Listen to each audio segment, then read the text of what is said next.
하인은 시체들 사이에 쭈그려 앉아있는 누군가를 발견했다. 연한 살구빛의 옷을 입은 키 작고 여윈 백발머리에 원숭이같이 생긴 노파였다. 시체 항구의 얼굴을 들여다보듯 바라보고 있었다. 긴 머리카락으로 보아 아마도 여자의 시체일 것이다.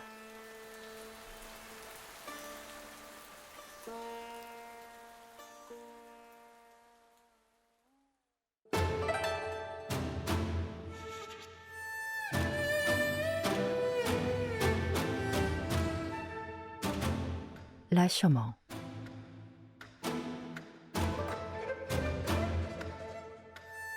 지난주 아쿠타가와 류노스케의 숲속에서를 소개했는데요. 많은 분들이 영화 라쇼몽을 떠올리시더라고요. 그래서 오늘은 동명작품의 라쇼몽을 준비했습니다. 영화 라쇼몽은 1950년에 일본에서 제작된 흑백 영화인데요. 국제영화제에서 연달아 수상할 정도로 작품성을 인정받은 영화입니다. 바로 이 영화의 원작이 지난번에 들려드린 아쿠타가와 류노스케의 숲속에서와 오늘 들려드릴 라쇼몽인데요. 영화 속 배경으로 등장하는 장소가 바로 오늘 소개할 라쇼몽이고요. 영화의 주요 이야기 구성은 숲속에서의 스토리를 가져왔어요. 라쇼몽은 한자로 읽으면 나색문인데요. 일본 헤이안 시대 수도인 교토 외곽문의 이름이었다고 해요. 당시 라쇼몽은 사람들이 가져다 버린 시체로 가득했다고 하는데 생각해보면 정말로 오싹하고 공포스러운 건 미스터리한 상황이나 존재가 아니라 바로 사람이 아닐까 하는 생각을 해보게 되는 짧지만 강렬한 인상이 남는 라쇼몽 들려줄게요.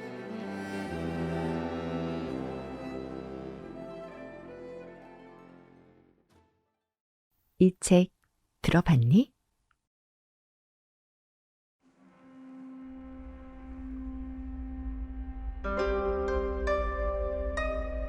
어느 날 해질 무렵의 일이었다. 한 하인이 라쇼몽 아래서 비가 그치기를 기다리고 있었다. 넓은 문 밑에는 이 남자 말고는 아무도 없었다. 다만 여기저기 붉은 칠이 벗겨진 커다란 둥근 기둥에 귀뚜라미 한 마리가 앉아있을 뿐이었다. 라쇼몽이 주작대로에 있는 이상 이 남자 외에도 비를 피하는 삿갓을 쓴 장사꾼이나 모시갓을 쓴 사람 두어 명쯤은 있을 법도 했다. 그런데도 이 남자 말고는 아무도 없었다. 그 이유인즉 지난 2, 3년 동안 교토에는 지진이며 돌풍, 화재, 흉년 같은 재난이 잇따라 일어났다. 그 탓에 도성안은 심하게 황폐해지고 활기를 잃었다. 기록에 따르면 사람들은 불상이나 불구를 부숴서 거기에 묻은 붉은 칠이나 금 은박이 붙은 나무를 길가에 쌓아두고 땔감으로 팔았다고 한다. 도성이 이런 꼴이었으니 라쇼몽을 수리하는 일에 아무도 관심을 두지 않았다. 그러다 보니 황폐해진 도성에는 여우나 너구리가 살고 도둑이 살았다.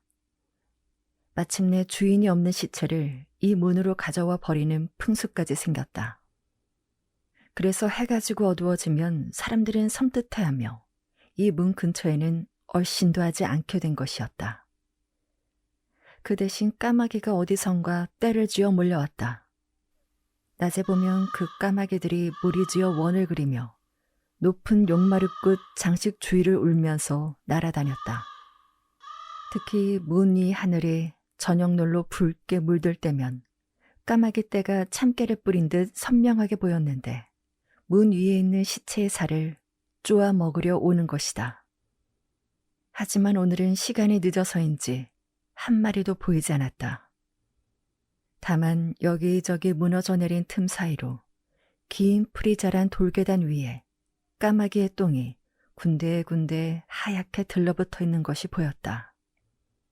하인은 7단의 돌계단 맨 위 단에 빨아서 색이 바랜 감색 호롯을 입은 채 엉덩이를 계단에 걸치고 앉아 있었다. 그는 오른쪽 뺨에 난 커다란 종기를 신경 쓰며 멍하니 비 내리는 광경을 바라보고 있었다.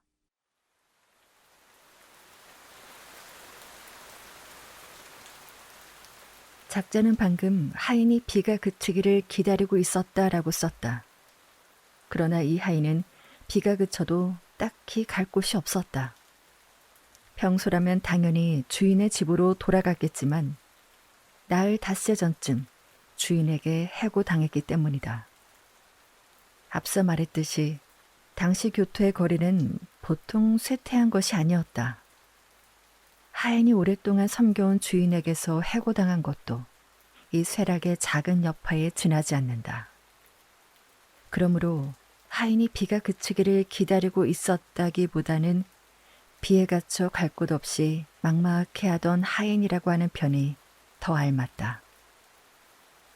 게다가 오늘 날씨도 이 해이한 시대의 하인의 감상적 기분에 적잖이 영향을 주었다. 오후 4시 무렵 내리기 시작한 비는 아직 그칠 기색이 없었다. 하인은 무엇보다 당장 내일 먹고 살 일이 걱정되었다. 다시 말해 도저히 방법이 없는 일을 어떻게든 해보려고 잡다한 생각을 하며 아까부터 조작대로에 내리는 빗소리를 멍하니 듣고 있었다. 비는 라쇼멍을 감싸며 멀리서부터 싸 하는 소리를 모아봤다. 저녁 어스름이 점점 하늘을 낮게 드리웠고 올려다보면 문 지붕에 비스듬히 튀어나온 기와 끝자락에 어두운 구름을 떠받치고 있었다. 어쩔 수 없는 일을 어떻게든 하려면 수단을 가릴 여유가 없다. 기다리다 보면 흙담 밑이나 길가의 흙바닥 위에서 굶어 죽을 뿐이다. 그러고 나면 이 문 위로 실려와 개처럼 버려질 뿐이다. 수단을 가리지 않는다면... 하인의 생각은 여러 번 같은 길을 배회한 끝에 마침내 이 결론에 도달했다.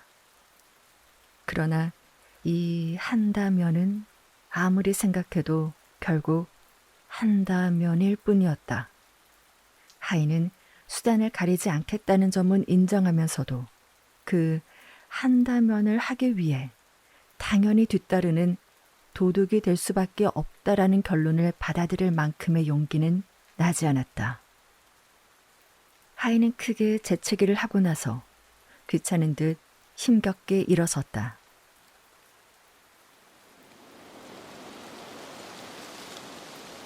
저녁바람이 도는 교토는 벌써 화류가 그리워질 만큼의 추위였다. 바람은 문기둥과 기둥 사이로 저녁 어스름과 함께 거침없이 불어왔다. 붉은 칠 기둥에 매달려 있던 귀뚜라미도 이미 어디론가 사라지고 없었다. 하인은 목을 움츠리며 노란색 겉옷 위에 걸친 감색 코롯의 어깨를 치켜 올리고 문 주변을 두리번거렸다. 비바람을 피할 수 있고 사람의 눈에 띌 염려가 없으며 편히 하룻밤 잘 수 있는 곳이 있다면 그곳에서 밤을 새울 생각이었다.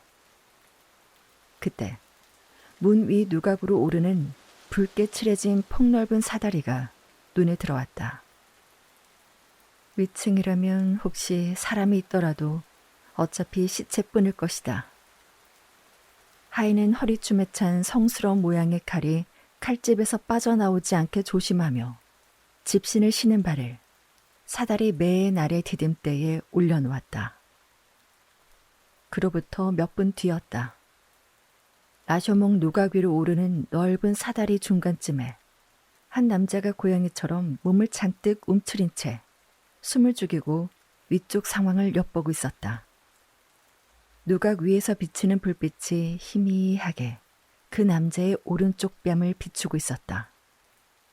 짧은 수염 사이에 붉게 골문 종기가 난 뺨이었다.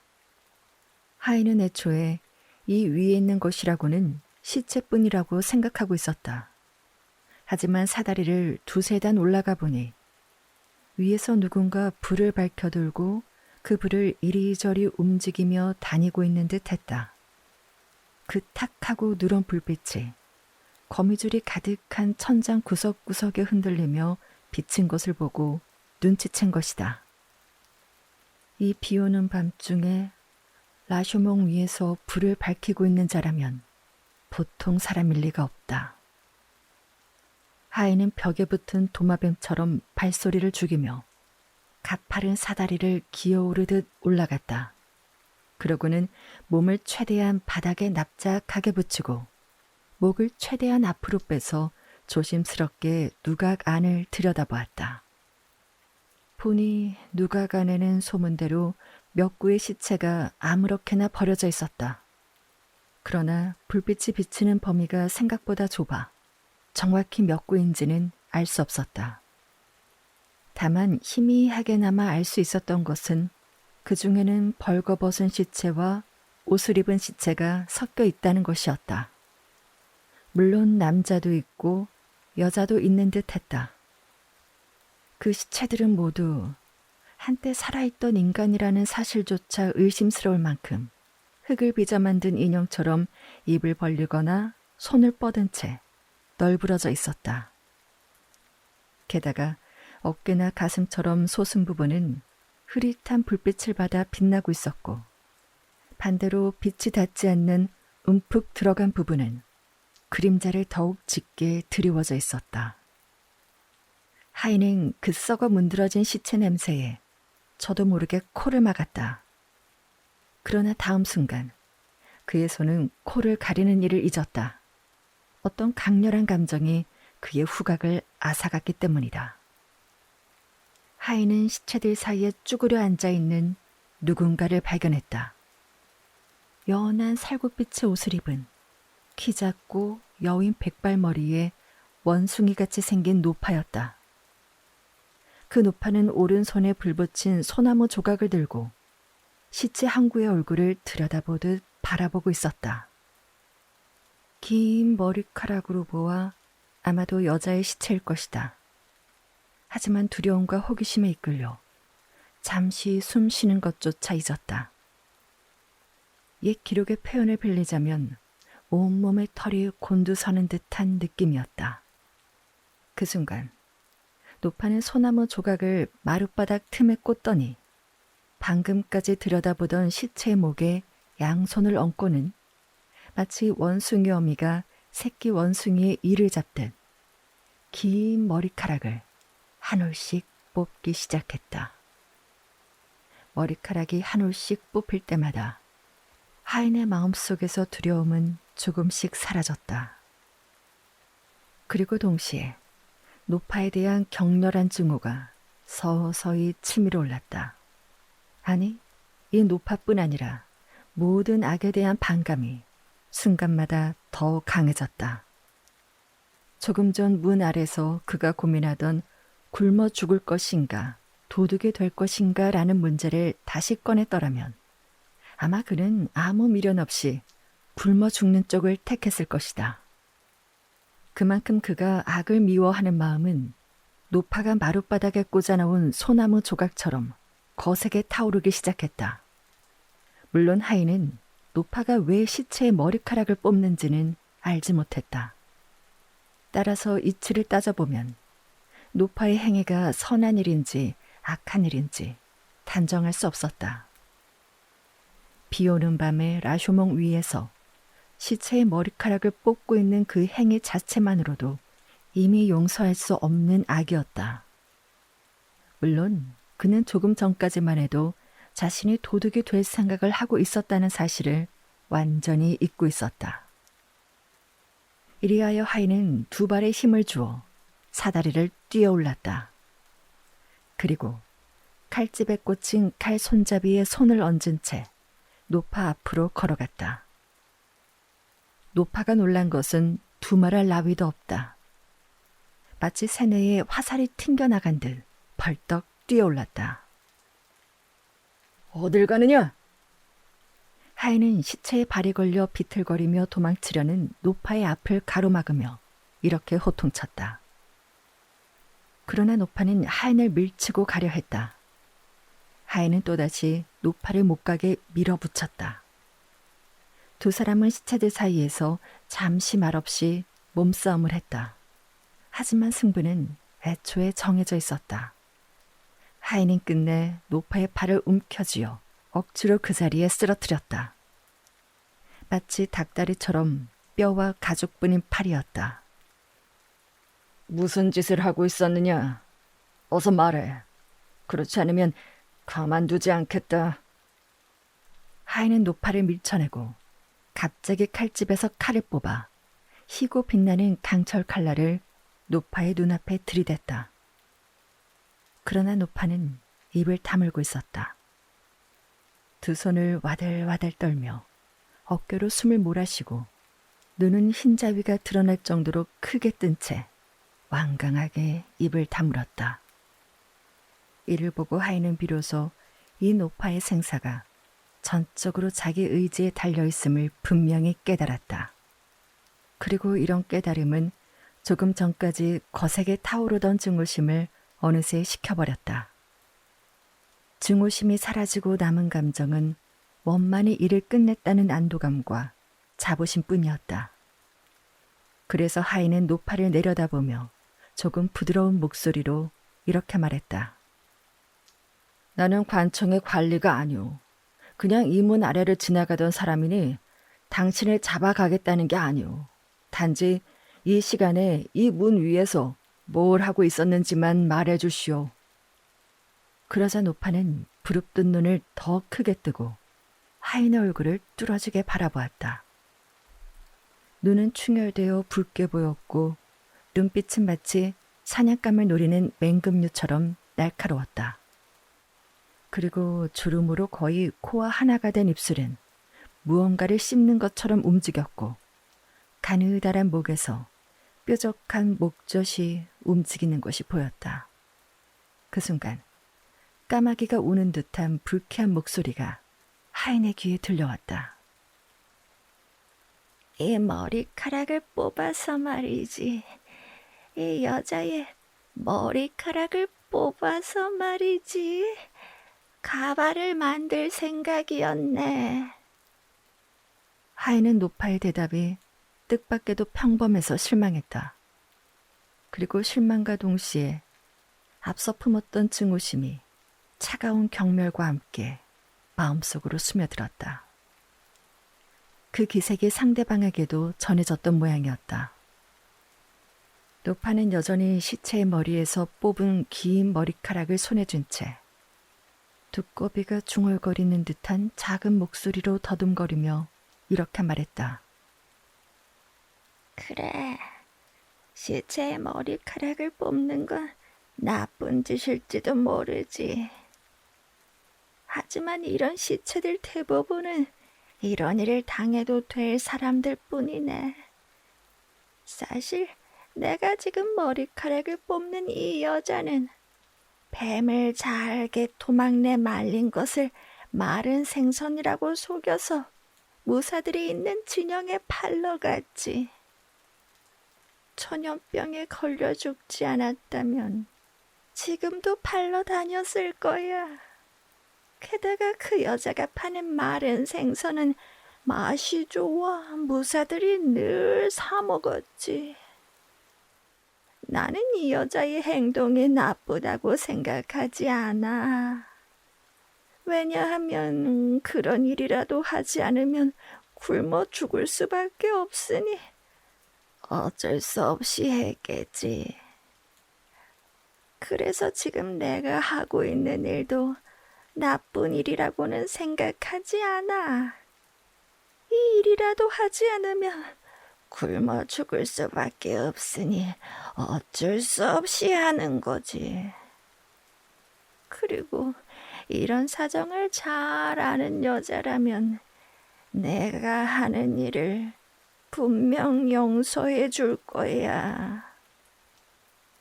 작가는 노파가 대충 이런 뜻으로 말했다고 덧붙였다.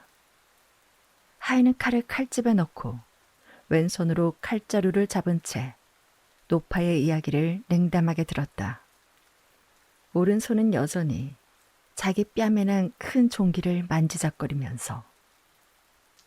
그런데 노파의 이야기를 듣던 하인의 마음속에 새로운 용기가 생겨났다. 그것은 조금 전 문 아래에 있던 하인에게 없던 용기였고, 또 방금 이 문 위에 올라와 노파를 붙잡았을 때 가졌던 용기와는 전혀 다른 용기였다. 이제 하인은 굶어 죽을지 도둑이 될지 망설이지 않았다. 그때 그의 심정으로는 굶어 죽는다는 생각은 아예 머릿속에서 사라져버렸다. 노파의 이야기가 끝나자 하인은 비웃는 듯한 목소리로 다시 한번 확인하듯 묻고는 한 발 앞으로 나서더니 갑자기 뺨의 종기를 만지작거리던 오른손을 떼고 노파의 옷깃을 움켜쥐며 말했다. 그렇다면 내가 너를 벗겨도 원망하지 않겠지? 나도 그렇게 하지 않으면 굶어 죽을 처지니까. 하인은 재빠르게 노파의 옷을 벗겼다. 그리고 다리에 매달리려는 노파를 거칠게 시체 위로 걷어찼다. 사다리 입구까지는 겨우 5걸음 남짓. 하인은 벗겨낸 살구빛 옷을 옆구리에 끼고 순식간에 가파른 사다리를 타고 내려갔다. 잠시 죽은 듯 쓰러져 있던 노파는 시체 더미에서 벌거벗은 몸을 일으켰다. 그녀는 중얼거리듯 신음하며 아직 타오르는 불빛을 의지해 사다리 입구까지 기어갔다. 그리고 그곳에서 짧은 백발을 거꾸로 늘어뜨린 채 문 아래를 내려다보았다. 밖은 그저 칠흑같이 깊은 어둠뿐이었다. 그 시각 하인은 이미 빗속을 헤치며 교토 시내로 강도질하러 서둘러 가고 있었다.